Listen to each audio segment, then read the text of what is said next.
In this video of JavaScript, we are going to start the switch statement. As in the previous video, we noticed if we are passing multiple conditions using if statement, each condition is being checked one by one only if the previous conditions were false. But if I'll talk about the switch statement, here the things are quite different, as initially we will pass any expression or a variable and that will be having that will return a particular type of value, and on the basis of that value type I will add the multiple cases.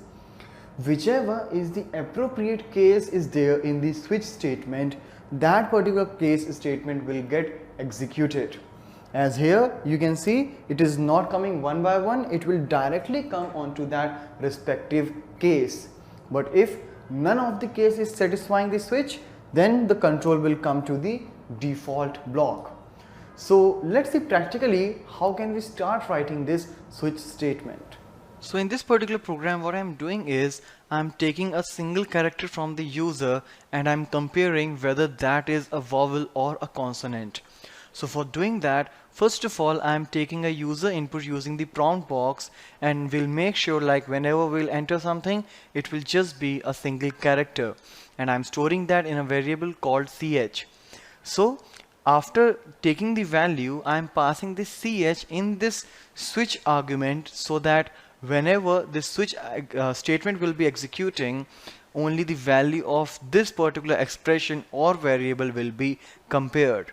Apart from this switch ch, we can also pass an expression, maybe using any operators. But here I'm just passing the single value, but it must be evaluating a value. So here what you can see is I'm just checking it with the case keyword. So I'm checking whether the value inside the switch is A or E or I or O or U. So whichever value would be there in this switch variable, the ch variable, that particular statement will get printed. For example, if I'll enter O, so O is vowel will be printed. But as I said earlier, whenever this execution will take place, the line by line case checking will not be happening, but the control will directly fall into this particular case which is getting satisfied with the value stored by this variable. So let's execute first and see how this output is running like. So yep, here is the file.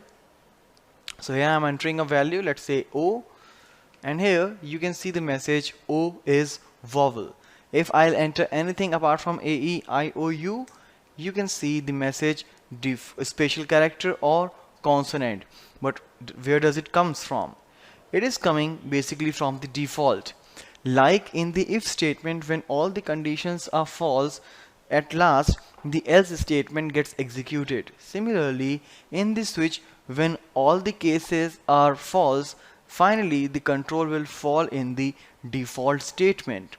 As I said, it is not getting executed line by line, so most of the time we put the default in the last, but basically syntactically you can put it in any particular position.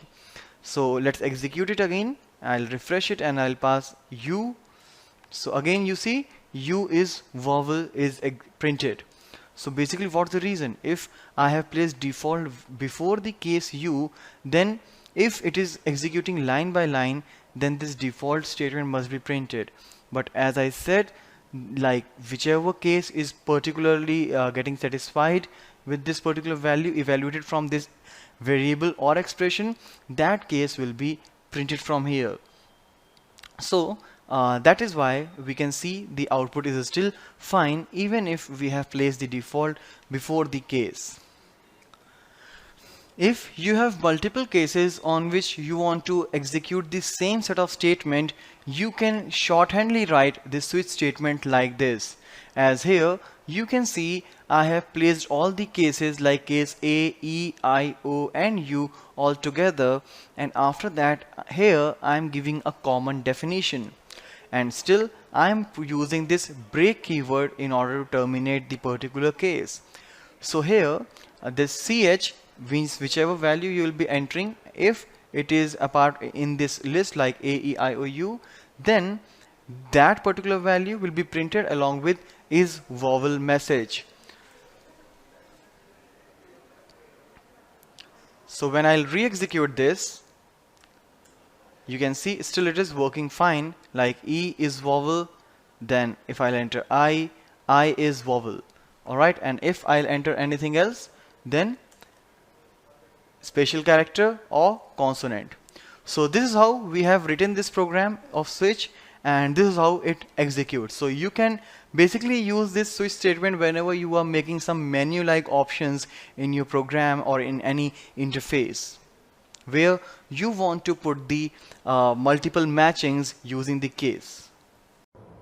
In this video of JavaScript, we are going to start the operators. As so far in the JavaScript implementation, we have seen like how can we define a variable and can set a value either at compilation time, that is while writing the code, or at runtime, that is by using the prompt box. But once the value is assigned, if I want to do some operations such as I want to add a couple of numbers or I want to compare a couple of numbers whether which one is greater or smaller, I can do that all by using the operators.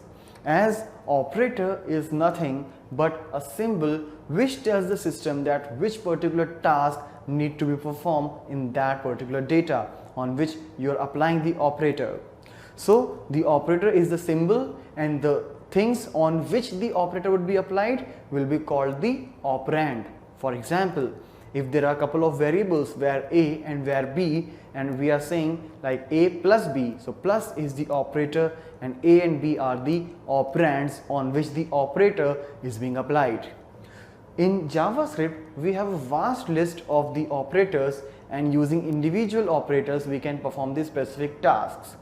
So on the basis of the operands, these operators can be classified as the unary operator, means a single operand operator, binary operator means the operator having two operands, or ternary operator means the operators having three operands. But functionally we can classify into these categories such as the assignment operator. We have already seen the assignment operator, that is the equals to symbol where we have assigned the value to a particular variable, like where A is equal to 2. So this equals to variable or equals to operator will assign the value 2 to the variable A. Apart from that, we do have the arithmetic operator, comparison operator, logical operator, and again ternary operator. So let's have a look about these operators individually. As in arithmetic operators, you can see like plus, minus, multiplication, that is for asterisk, slash, forward slash for division, and a percentage symbol for the modulus. Means if you want to add two numbers, you want to subtract, you want to multiply, you divide two numbers. For example, you say 5 divided by 2. So what will happen?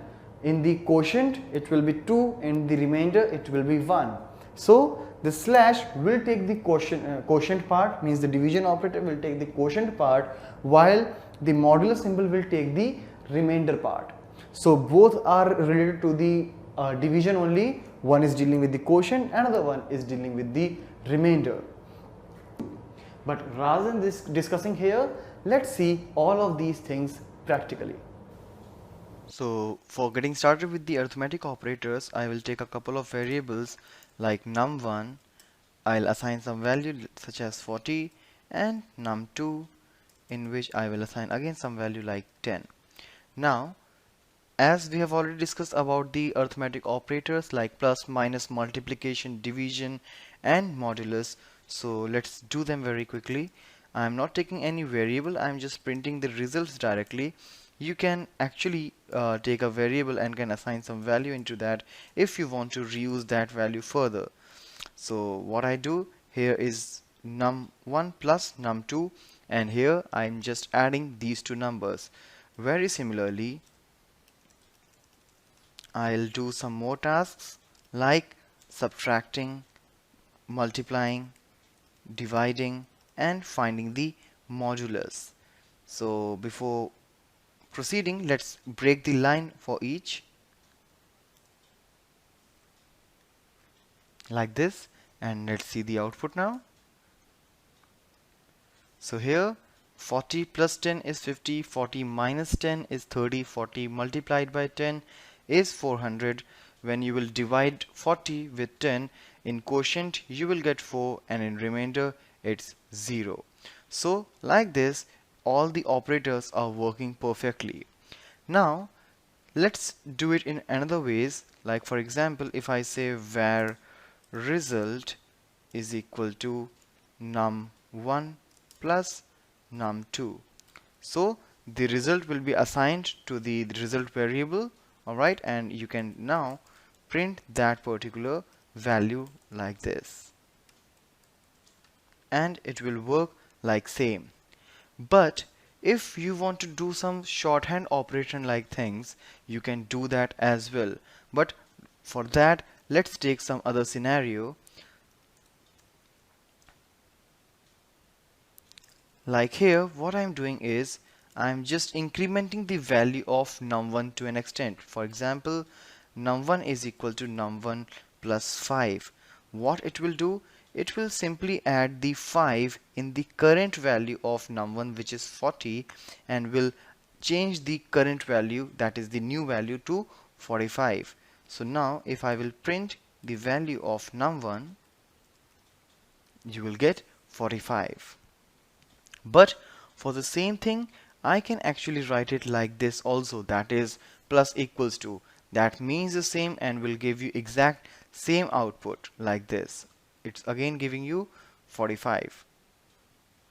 Now let's talk about the operator precedence. So for that, what I'll do, I'll just take one more variable called result, and now what I'll do is 10 plus 5 into 20. So now when I will print the value of result, what it will do is, first of all, since the multiplication precedence is higher than the plus, so first of all 5 will get multiplied to the 20, which will result you 100, and then this 100 would be added to the 10, which will give you 110 in the output. But if you want to change the precedence, you can put them in the parentheses, so the precedence of parentheses is always higher. So now this 10 plus 5 would be done, that is the 15, and then that 15 would be multiplied to 20, which will give you 300 like this. Alright, so this is about the operator precedence. Now let's change the value of the variables of numeric types using the single operators or the unary operators, that is plus plus or minus minus. So here, as we have already discussed, like whenever you will use this plus plus operator, it will actually make the increment by 1.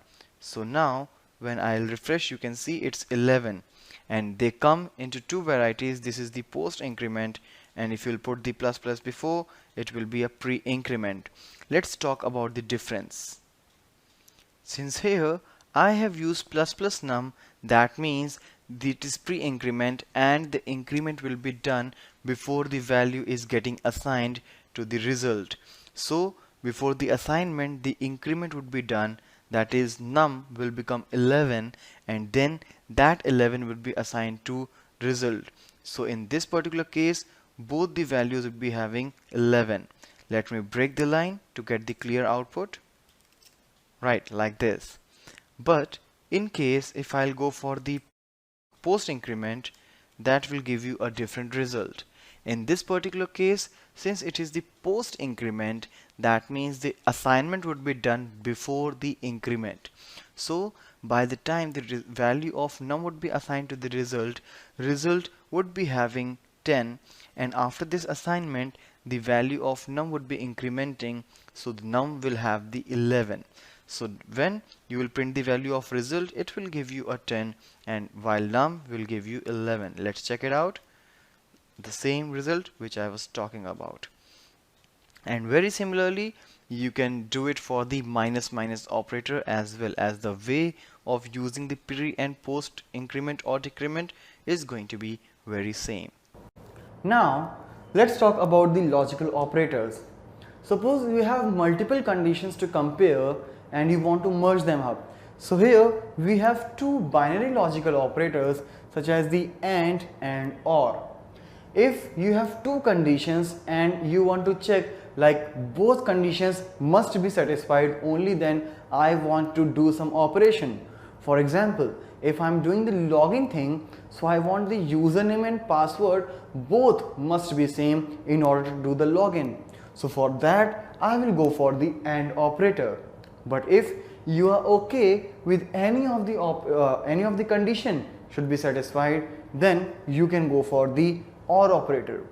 But if you want to just reverse the condition, that is if you want to make true to false and false to true, we can go for the logical NOT operator, which is a unary logical operator. So let's see practically how can we start working with the logical operators now. Now here in this video, along with the logical operators, we are also implementing the ternary operator. So first of all, let's have a look in the ternary operator. So what I have done here, this question mark and this colon both are comprising the ternary operator. Ternary operator, which means the operator having three operands. So the first operand is the complete condition, which will return you a Boolean value that is either true or false. If the result is true, then the second operand, or if the result is false, then the third operand is returned.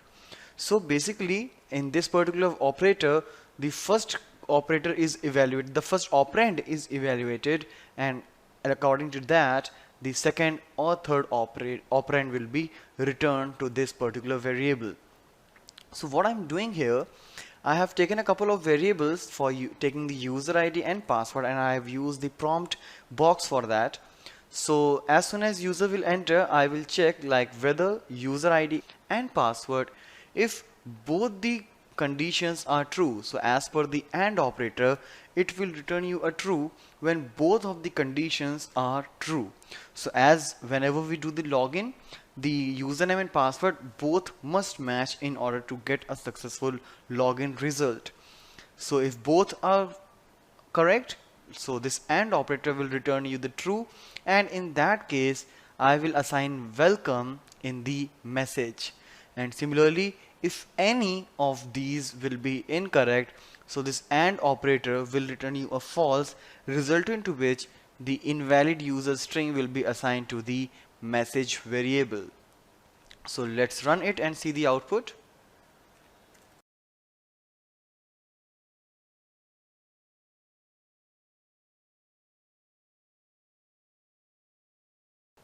So now it's saying welcome, but if I'll enter anything incorrect, as you were saying earlier as well,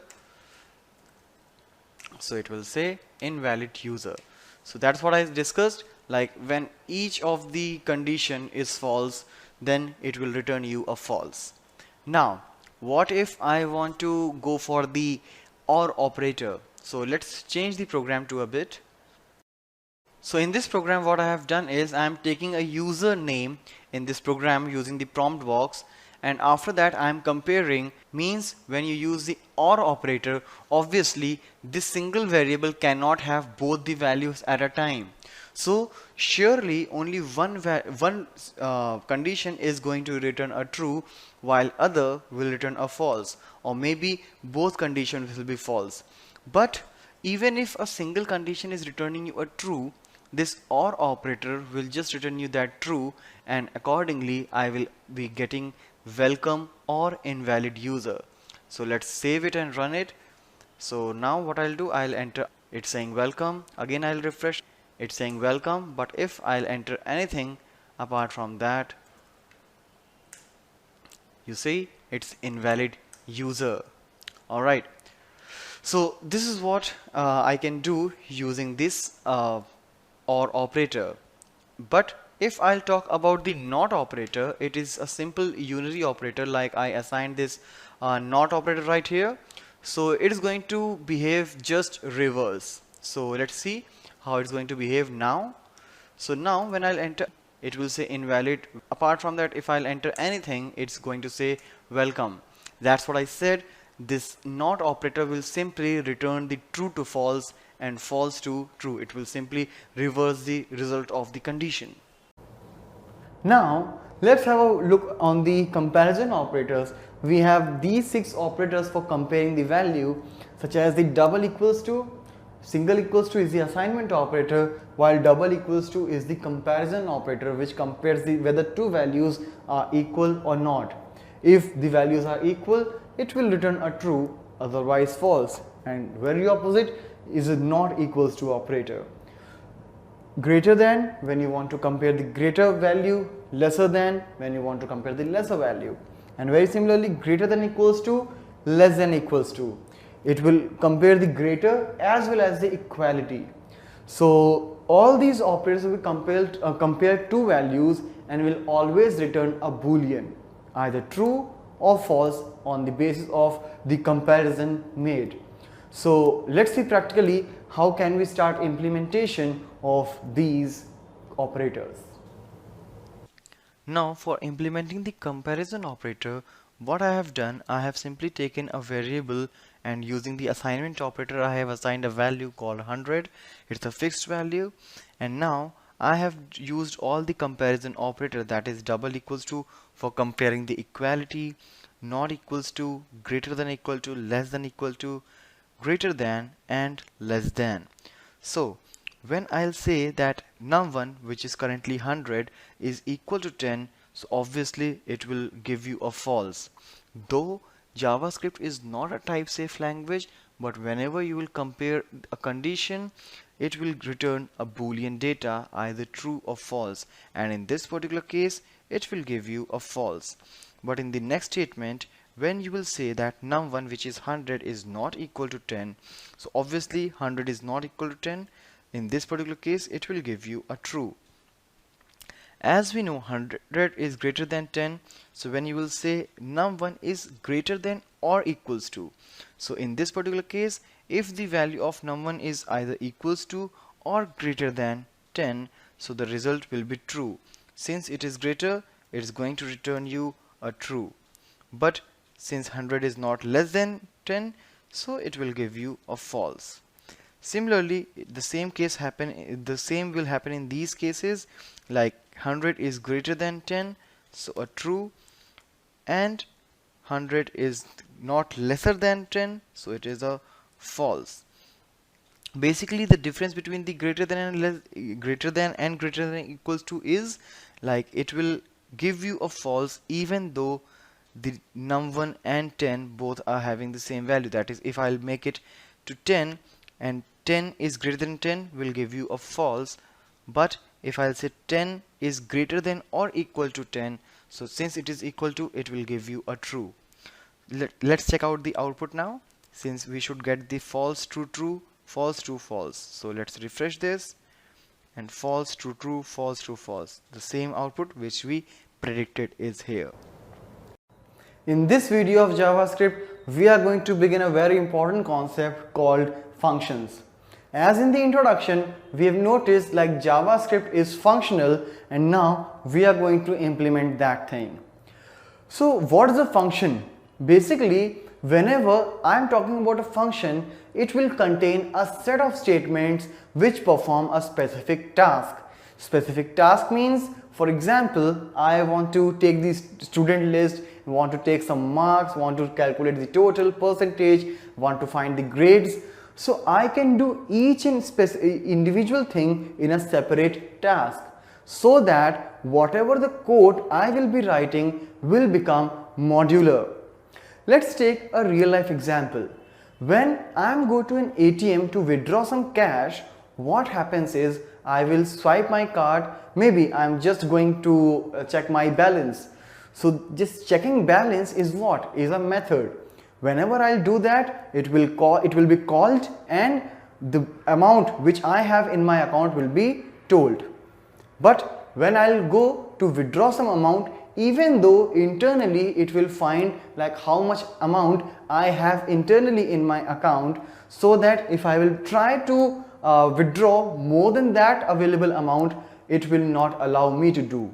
Alright, so that is what happens with the functions also. Whenever I want to write a logical program, I can split each and individual task in a separate function, so that whenever I want, I will call that particular function. Alright, if you have just defined the function and you are not calling it, it will not be executed. So make sure whenever you are writing a function, you will have to call it whenever you want to make it executed. Now, once you have written the function, you may call it once, you may call it twice, and or any time you want. In short, I can say it provides you reusability. It also makes your code modular. Modular means your code is now clear and individual function, and each function is doing a separate task. So you can easily split your overall functionality in the small modules. Now, let's again take the example of ATM. That ATM machine is having some of the functionality, but I have to swipe a card which tells from which account it has to do the processing. Means after swiping my card, if I withdraw some amount, the amount will be deducted from my account only, not from any others. So even if I have a predefined functionality, I may come across a situation like I want to pass some value, so that the functionality will be happening in that given value only. So whenever I want to pass a value, I can pass it through the parameters. So while defining the function, you will notice when I'll define that, I can pass some functions and parameters as well, so that whenever I want to supply some value from the calling environment means when I'm invoking that. So if I want to pass some specific value, I can do that. For example, if I'm defining a function which is adding two number 2 plus 4, so it will always give me 6. Alright, but if I allow parameters should be there in the function, so what can I do? Every time when I call that function, I can pass a different value. So in this particular case, my function will be more effective and will be able to give me a better result. Now, if it's about the result, you may just print it and it will be end it all. But if you want to return that particular value to some other function, you can do that as well using the return keyword. So let's see practically how can we start writing a basic function in JavaScript, and then we'll see how can we pass the parameters, and then we will see how can we return the value from the parameter. Now in this implementation of functions, I have placed the script tag inside the head section. As you can see, so far I was putting the script tag in the body because anytime when this page would be loaded, the code inside the script tag will get executed. But rather than executing the code now, I will execute that in a particular event. So I'd be treating the JavaScript code as a resource which will be utilized whenever we require. So here there's a script tag with its function with I have used a keyword called function, and the name is say hello. So make sure whenever you are invoking this particular function, you will have to pass this say hello, or whatever name you are passing to the function, you'll have to pass the name in the very same case. Inside this you can do any logical task which you want. Now here I just printed a message using document.write, or you can go for the alert as well. Hello there, a very simple message. Now let's come to the body, and you see without using the script tag I can call this particular function. How? There's a button which I have for which I have used the input tag of HTML. Type is equal to button, value is equal to say hello, on click. This is nothing but the event on which I am invoking the function. In this particular example, I will only take care of the on-click event. In our next video, we will cover some more events that can be used for calling the various functions of JavaScript. Now let's execute this particular program, and here you can see as soon as I will click over this button, you will get the message hello there. Let's refresh it, again click, again I got the same message. So this is how you can write a very basic function and can start invoking it. but whenever I will click on this particular button, I will get the very same output. Now, if I want, like, rather than passing hello there, I want to pass a particular name. So I should be able enough to pass some value in this function execution, so that every time I am calling this function, I can pass various values, and using those various values, I will be getting the different values in the output. So for that, I will use the parameters. So now I have made a minor changes in this program, and in the say hello function I have passed two parameters with the name and age. So whatever you will pass, name is age years old, means that is the message that will be printed, but every time when you will enter a new name and new age, the output will be changed. So in the UI, that is in the body section, I have created a couple of text boxes with the name T1 and T2 respectively. The first text box is to take the name, the placeholder is there, enter name, and for the T2 it's enter age. So whatever value you will pass, when I'll click the button, it will say hello, and the couple of values will be passed here. So first of all, I will pass T1 dot value right here, and then in the second parameter, since it's for the age, second parameter, alright, so it's for the T2 dot value. Make sure the sequence of passing and passing the parameters by the time you are defining it and by the time you are calling it should be same. So as here, the first thing is the age, second thing is the, first thing is the name, second thing is the age. So similarly, I have passed the name first, then the age, because T1 is for the name and T2 is for the age. So let's execute this page now. As you can see, this is the placeholder, alright. So I'll enter any value inside it, like let's enter any age, say hello. Similarly, alright. Similarly, if I'll enter some new value, like let's say Amit 32, say hello, Amit is 32 years old. Alright. So this is how you can start passing the values inside the function body. Now let's say I want to terminate this particular function if no value is passed. So what can I do is I can simply write like if name is equal to blank, or means if any one of the text box is blank, age is equal to blank, then I want to terminate this particular function, and I have something called return keyword which is actually used to terminate the function. So here I am not specifying any value. If you want, you can specify any value as well, like return false, return true, or if any particular processed value you want to return, you can return anything. But here I just want, like, this particular statement should only execute when both the text boxes are filled. So let's execute it now. If I'll say hello, you see nothing is going on, alright. But if I will comment these two lines and I'll refresh, you see blank is years old, alright. So this is not the valid output I want. So that's why I added this particular condition, like this particular document.write statement will be executed only when both the text boxes are properly filled up. If any one is blank, then nothing is going to happen. If both are blank and I entered name but still age is not there, so that's why. Now it is completed and I got the message as well. So this is how you can start working with the functions in JavaScript and can pass the value through the argument and can get the value from the function using the return keyword.